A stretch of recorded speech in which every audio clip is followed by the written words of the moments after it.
Hello and a very warm welcome to Rajya Sabha TV. You're watching Discussion Today with your host, Kriti Mishra. At a virtual summit with Vietnamese Prime Minister Modi said that India looks at its ties with Vietnam with a long-term and strategic perspective. Describing Vietnam as an important partner in India's Indo-Pacific vision, Prime Minister Modi said that cooperation between the two countries can contribute to maintaining peace and stability in the region.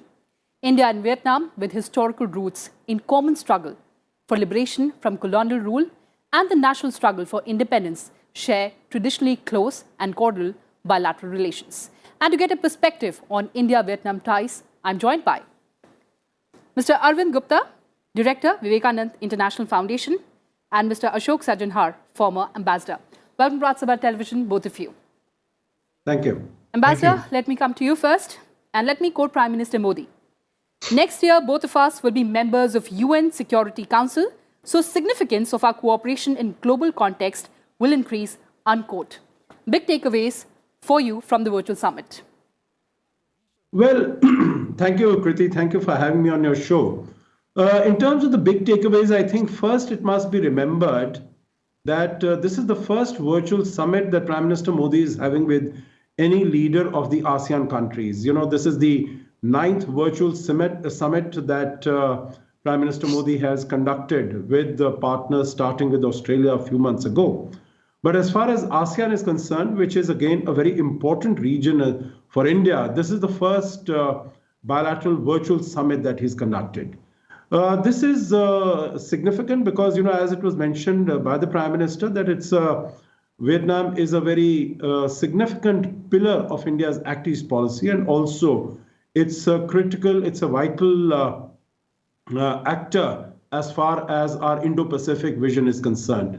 You know, if we were just to throw back to see what has happened even during 2020, although it has been adversely impacted by the coronavirus pandemic, we had the visit of the Vietnamese Vice President coming to India in February this year. We had the Joint Commission at the level of the foreign ministers, which took place in August. We had the meeting of the defense ministers again in a virtual format, which took place in November. And both Prime Minister Modi and the Vietnamese Prime Minister, they chaired the India-ASEAN Summit in November last month. So there has been a lot of interaction, and this is indicative of the very close and warm, friendly, both historical as well as cultural and civilizational links between the two countries. What you quoted as far as what the Prime Minister had said, because today it was not only in terms of the bilateral relations that was discussed, it was also regional issues, which are also very important. We see whether it is the South China Sea, whether it is the question of the Indo-Pacific. There was a vision statement between the two countries that was signed. So on bilateral, also regional as well as global issues, there was a very comprehensive discussion on all these issues. And of course, what you mentioned, both the countries are going to be non-permanent members of the UN Security Council. India has already identified what its areas of focus are going to be, and I'm sure both the countries are going to work together very closely to take this agenda forward, because both the countries have a huge identity of views on global issues and on regional issues. Kriti. Well, absolutely, sir. And Mr. Gupta, coming to you, the importance of this virtual summit. I think Ambassador Ashok Sajanhar has laid it out very well. And I see this summit, apart from the bilateral content, which is now very rich, and the relationship has become truly strategic. Vietnam is important for us, not only in the context of our trade and also in terms of our people-to-people contacts, but I think its geostrategic location in the South China Sea, which has been seeing a certain rise in tensions over the last few years. And Vietnam has been the one country which is bearing those tensions, is bearing the brunt of those tensions. And in South China Sea is very important for India because about 50% of our trade passes through this. And South China Sea is also not only now a regional hotspot, but also a region which has global importance. China's assertiveness in the region has grown quite a lot. And Vietnam is, I think, almost like a frontline state, if I would use that word, of the Chinese pressure and assertiveness in the region. And Vietnam is right on the borders of China. So, like India, Vietnam is also a bordering country, and both countries are facing the heat and pressure of the Chinese assertiveness. So, when we discuss with Vietnam various issues, I think this context of Vietnam being located in the South China Sea, where Chinese assertiveness is growing, and we have a natural interest, and Vietnam has a natural interest as to discuss the Chinese assertiveness and how we should deal with that. And I think that's why the defense and security cooperation also becomes very important for the two countries. That is one. Second is that Vietnam is a unique country. It is perhaps one of the fastest growing economies in the region and perhaps even in the world now. And despite the fact that it has problems with China, it has also been recipient of a lot of Chinese investment, and it has a fairly good and robust economic cooperation with China. But Vietnam is also being seen as a country where a lot of these global value chains are locating themselves. So what is it that in Vietnam, that it attracts so much of investment? Whereas India, which is a much bigger country, much bigger market, but we have not been so successful in attracting the investment. Like, for instance, the Taiwanese companies are relocating from China into various parts of the world, including Vietnam. So I think there is a lot that we can probably learn from Vietnam, and Vietnam has handled its COVID crisis very well. So I think there are a number of issues on which we can deal with and learn from Vietnam. And as a part of our Act East policy, I think today Vietnam is a natural focus for us to really, improve our relationship with them. And I'm sure this particular summit will open up many, many new areas for further cooperation. Well, absolutely, Mr. Gupta. Vietnam is a key pillar in India's Act East policy. Since that was in fact reiterated by President of India, Prime Minister of India. Your thoughts on that, sir? No, absolutely. I fully concur with that. And, for a variety of reasons, and many of them have been laid out by Dr. Arvind Gupta. I think one is definitely, even if we were to look at historically our historical process of decolonization, fighting against our colonizers, and then getting into our independence, I think we have very similar experiences as far as history is concerned. And today also, if we look at it, in the context of when we floated the vision of the Indo-Pacific, once again floated. Earlier, it had been done in 2007. But again, it was done in November 2017 on the sidelines of the East Asia Summit. I think Vietnam, in my view, comes across as an ideal partner because, when we are looking at, the Asian outlook, ASEAN outlook of the Indo-Pacific, I think Vietnam comes as a very important element there.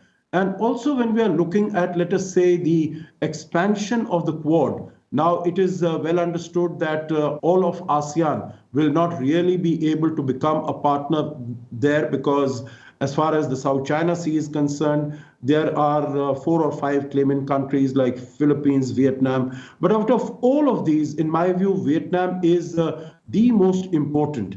And particularly at this juncture, we can see, of course, that China has been getting very assertive over the last 8-10 years. In fact, 2009, when they once again started with the 9-dash line of the South China Sea. But beyond that, from July 2016, when the International Permanent Court of Arbitration had given its verdict on the South China Sea, and it had completely rejected all the claims by China. And from the beginning of this year, China has become very aggressive. there are such a large number of Vietnamese trawlers, fishing boats that have been sunk. A number of Vietnamese sailors have died as a result of these skirmishes. And Vietnam is not really allowed to go out, whether it is to fish.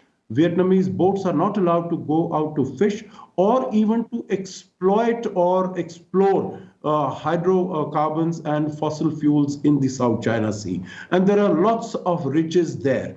So India has been cooperating, India has been participating. Now we have the OVL, the ONGC Videsh Limited, that has been active in the South China Sea, in the EEZ, the exclusive economic zone of Vietnam. In two of the blocks it has been exploiting. Essar has been there in a very significant way, and it is likely that Essar will enhance its investment there to $11 billion, which will be the most significant investment in the ASEAN countries. So whether it is oil and gas, whether it is a strategic partnership, India has provided a $100 million line of credit for purchase of 12 high-speed patrol boats, which can deal with the Chinese incursions there. We have also, when Prime Minister Modi visited Vietnam in 2016, and we upgraded the relationship to a comprehensive strategic partnership. That time we had also offered a loan of 500 million for defense procurement. So I think all these things are coming. And last point I would like to make is that Vietnam has really been a success story as far as taking forward its electronics sector is concerned. It has increased its trade, its growth of the electronic sector by 2 times over the last 5 years. So I think when we are looking at our own Atmanirbhar program, we are looking at our own getting supply chains here. We are looking at having greater manufacturing jobs in the country, then Vietnam becomes a very important and significant partner for us. Ambassador, you're making very important points there, but we'll talk about defense ties and economic ties in just a bit. But Mr. Gupta, as Ambassador was telling us about the concerns about China, the strategic Indo-Pacific concerns, how do we deepen our cooperation? See, Vietnam's importance for South China Sea has been underlined by Ambassador Ashok Sajanhar. I think today we have a Quad formation which is taking shape. There has also been talk about a Quad Plus. Now, whether that takes shape or no, we do not know as yet, because Quad itself is in the making. But that could be one country where certainly Quad should begin to have a dialogue. So in the Quad Plus context, one of the countries where Quad should make an outreach is to Vietnam. I think that's one area that we could think about. And the second is about defense and security cooperation. But I want to bring in one more area of cooperation, and that is science and technology. Yes, sir. Vietnamese are very intelligent people, and their diaspora is very talented. They are there in USA, they are there in many other countries, very good in mathematics. They always top in mathematics Olympiads, science Olympiads, etc. And I think India is very similar to Indians, actually, very hardworking, very intelligent, forward-looking. So whether in the area of science and technology, we could deepen our cooperation. And I think space is one field where India and Vietnam could cooperate. Some years ago, we had offered to the Vietnamese a possibility of cooperation in the space area, where we could have opened up some satellite tracking stations in Vietnam. They would have downloaded some data which have shared with them, which would have helped in the context of remote sensing, its peaceful applications and so on. So I think that's one area that we could perhaps look at. Another area I think is people-to-people contact. Remember, Vietnam and India have a very historical connection also, and that is the Champa civilization. And that's kind of has become fossilized now. There are some remains here and there, But I think a revival of cultural contacts is one area that we could look at. There used to be a large number of Indians in Vietnam, but they all moved out to Hong Kong and some other places. Once I went to Vietnam and they were saying, where are those Indians? They remember them very fondly, who were there about 30, 40 years ago. So I think a people-to-people contacts and deepening of that will really strengthen the strategic partnership that we have. So there are many areas in education, cultural contacts, museums, culture, in which we can work together. Right, sir. You're talking about the cultural ties, the historical ties. Ambassador Sajjan Har, as you said, Prime Minister Modi visited Vietnam in 2016, further fortified our relationship. How do you see the evolution of our relationship with Vietnam? I think both the sides are taking this relationship very, very seriously. As I mentioned, in 2016, the Prime Minister had gone there, and that really provided a significant impetus to our bilateral ties. 2018, we had the President of Vietnam coming to India. We had the Prime Minister of Vietnam coming to India. We also had President Kovind visiting Vietnam in 2018. Last year, we had 2019, we had our Vice President going to Vietnam. And as we were talking at the beginning of this year, we had the Vice President of Vietnam coming to India. So at the highest level and even at the working level, as I mentioned about the defense cooperation, the defense ministers of the two countries met last month. And there is a lot going as far as defense cooperation. We have spoken about the strategic elements, but there is also the possibility of supplying of the BrahMos missile, the missile that has been manufactured by India and Russia together. That also there has been an interest that has been expressed, but I think it really needs to be taken forward. There are some analysts and commentators who seem to suggest that it is because of China that it is not going forward, this deal is not going forward, but there are so many other elements also. It is the Akash missiles also that discussions are going on between the two countries. Also in the area of having a better appreciation of the maritime domain. So I think across the board, there are a number of very significant areas. If we were to look at the agreements, Kriti, the 7 agreements, in addition to what has been mentioned, the joint vision statement, which will deal with peace, prosperity, and people. And Dr. Arvind Gupta has spoken very expansively on the people element, which is very, very important because I think both our founding fathers, Ho Chi Minh in Vietnam, Mahatma Gandhi in India, and this year we are going to establish install their bust in each other's countries. So I think this will take the people-to-people relationship also forward. But looking at the 7 agreements that we have, it is first, most importantly, it is defense.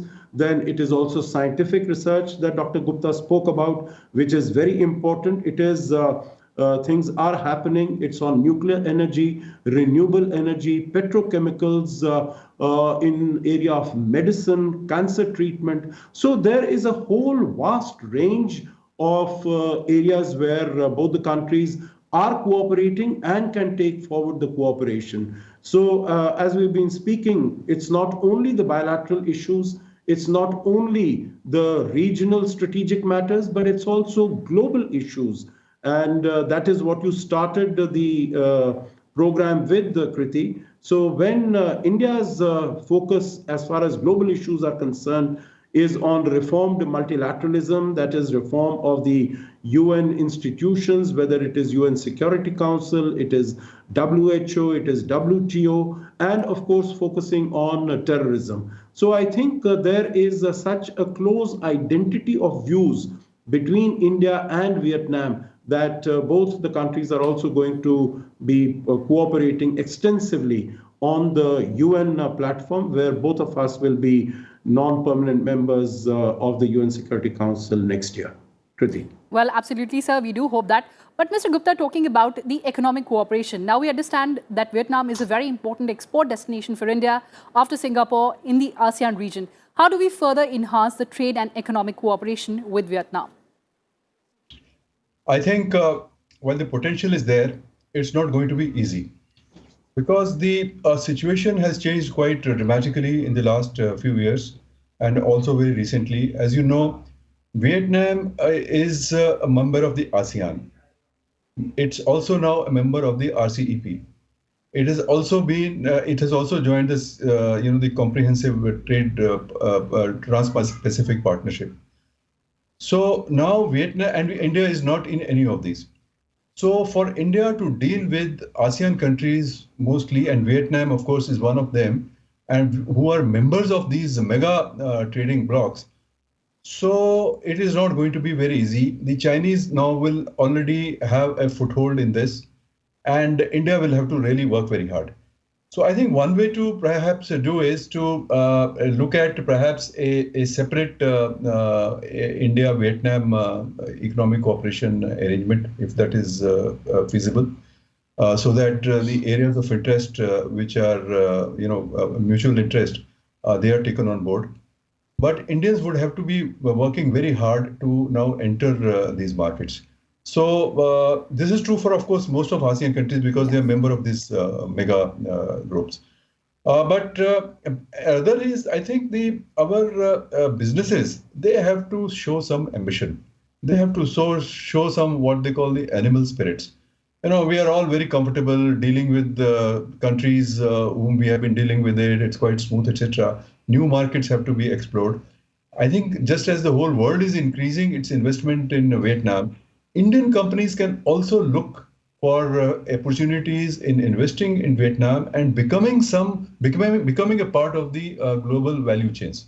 Now, it's not going to be easy, but I think that's the direction in which we have to move. So our industry organizations, our businessmen, and also even small businessmen, they have to start looking for opportunities, which means we have to do a lot of trade felicitation, a lot of trade awareness, and our leading chambers of commerce and industry associations will have to work very hard. Well, that's a very important point that you're making, sir. And before we end this conversation, closing comments from both my guests. Ambassador, relations with Vietnam in 2020 and future ahead. I think the future appears very bright. We have, both in terms of positives, as we've been speaking about, getting Vietnam engaged in our Quad strategy, Quad Plus strategy. We have been, in fact, working with Vietnam on the COVID-19 pandemic, because right from the time that it started from April onwards, we have had meetings at Foreign Secretary level of the Quad Plus arrangement, that is the 4 Quad countries, and Korea and New Zealand and Vietnam. So Vietnam, in any case, has been incorporated in this process. So one is getting it involved in this, and the second is trade and commerce. Even in this time of the pandemic, all the other economies are not doing well. Vietnam has grown by 3%. Its exports have grown. Our bilateral trade is to the tune of about $11-12 billion. We are looking at increasing it to $15 billion.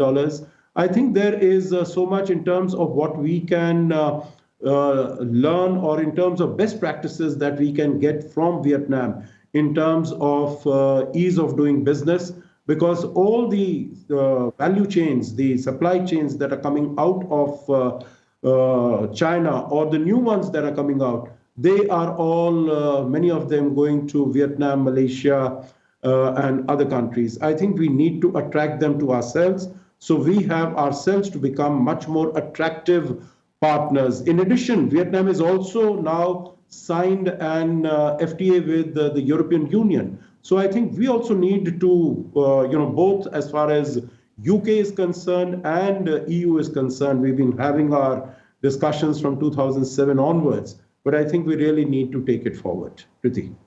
We have to take it forward. Mr. Gupta, closing comments from you. Yeah, I think Ambassador Sajjanahar has laid it out very well, and I entirely agree with him. There is also now a foundation for taking the relationship forward with so many visits and summits, etc. But now the question is of implementation. And in implementation, we have to choose our areas with some care. And we must fill the relationship with the people-to-people contact, because that will impart the dynamism. And one area which I will select is the defense cooperation. And to that, I will also include the maritime cooperation, including the maritime security. I think these are important for both Vietnam and India, and we will probably complement each other. So the future is bright, but saying so is not going to be enough. I think a lot of work needs to be done at our end. Thank you. So, as he said, that future is bright and we have to focus on defense cooperation and also on economic cooperation. On that note, thank you so much for joining us, Ambassador and Mr. Gupta. Thank you. Thank you. So that's all we have for you in this edition of Discussion today. Thanks for watching. Stay tuned to Rajya Sabha TV. Take care and stay safe.